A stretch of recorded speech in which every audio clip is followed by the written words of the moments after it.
আসুন, আপনাদের যদি উমরা এসে কোনো কিছু হারিয়ে যায় কোথায় খুঁজবেন আপনারা? দেখেন, এটা ছিল আবু জাহেলের বাড়ি, যেটা খুললেই নবীজির বাড়ি দেখতো, আর নবীজির দরজা খুললেই কিন্তু চাচার বাড়ি আবু জাহেলের বাড়ি দেখতো। তারপরেও কিভাবে আমি এখন হযরত মুহাম্মদ সাল্লাল্লাহু আলাইহি ওয়াসাল্লামের জন্মস্থানে যাব সেটাই দেখাবো। তবে আগের ভিডিওটা ছিল আমার এতটুকু পর্যন্ত আমি কিভাবে আসলাম সেটা নিয়ে। তো আমার চ্যানেলে দ্বিতীয় পর্বে সেটা ছিল, চাইলে আপনারা চ্যানেলে গিয়ে দেখে আসতে পারেন। তো চলেন, আমরা এখন হযরত মুহাম্মদ সাল্লাল্লাহু আলাইহি ওয়াসাল্লামের জন্মস্থানে যাব। ঠিক এই গেটটা দিয়ে আমরা বের হয়ে এখান দিয়ে চলে যাব উপরের দিকে চলে যাব।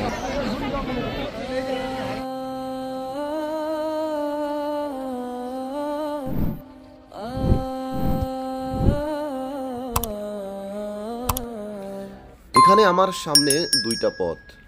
এক পথ হলো সোজা আমি নবীর বাড়িতে যেতে পারবো, যেটা দেখা যাচ্ছে এটাই হলো নবীজির জন্মস্থান।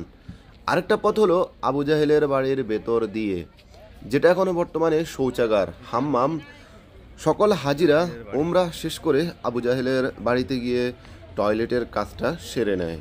আমি এখন আপনাদেরকে নিয়ে যাব আবু জাহেলের বাড়ির ভেতর দিয়ে ঠিক সোজা আমাদের প্রিয় নবীর বাড়িতে। চলেন আবু জাহেলের বাড়ির ভেতরটাও দেখে নেই। এটাই হলো আবু জাহেলের বাড়ি, আবু জাহেলের সম্মান এখন টয়লেটের ভেতরে। এই পথ ধরে আমি সোজা চললাম নবীর বাড়ির দিকে।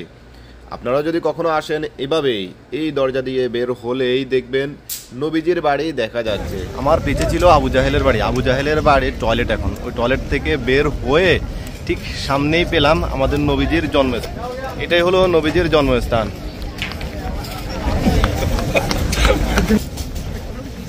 দেখেন, এটা ছিল আবু জাহেলের বাড়ি, যেটা আগে ছিল, এখন বর্তমানে টয়লেট। আর ঠিক সামনে আপনাদেরকে দেখাই, বুঝবেন কতটা সামনে ছিল। একসাথে সামনে ছিল, মানে আবু জাহেল দরজা খুললেই নবীজির বাড়ি দেখতো, আর নবীজির দরজা খুললেই কিন্তু চাচার বাড়ি আবু জাহেলের বাড়ি দেখতো। তারপরেও আবু জাহেল এই দুনিয়াতে হেদায়েতপ্রাপ্ত হয় নাই, মানে একজন নবীকে পেয়ে, যিনি ছিলেন তার আপন বাতিজার কাছেও তিনি কিন্তু হেদায়েতপ্রাপ্ত হননি। এবার চিন্তা করেন, আল্লাহ তাআলা তার মনটা পাথরের মতো কঠিন করে দিয়েছিলেন। তো এটাই ছিল, এটা এখন বর্তমানে গ্রন্থাগার হিসাবে আছে। আর এখানে ব্যারিকেড দিয়ে রাখছে যেন ও সামনে নবীজির বাড়িতে যেন কেউ ঢুকতে না পারে। এটা এখন বর্তমানে গ্রন্থাগার।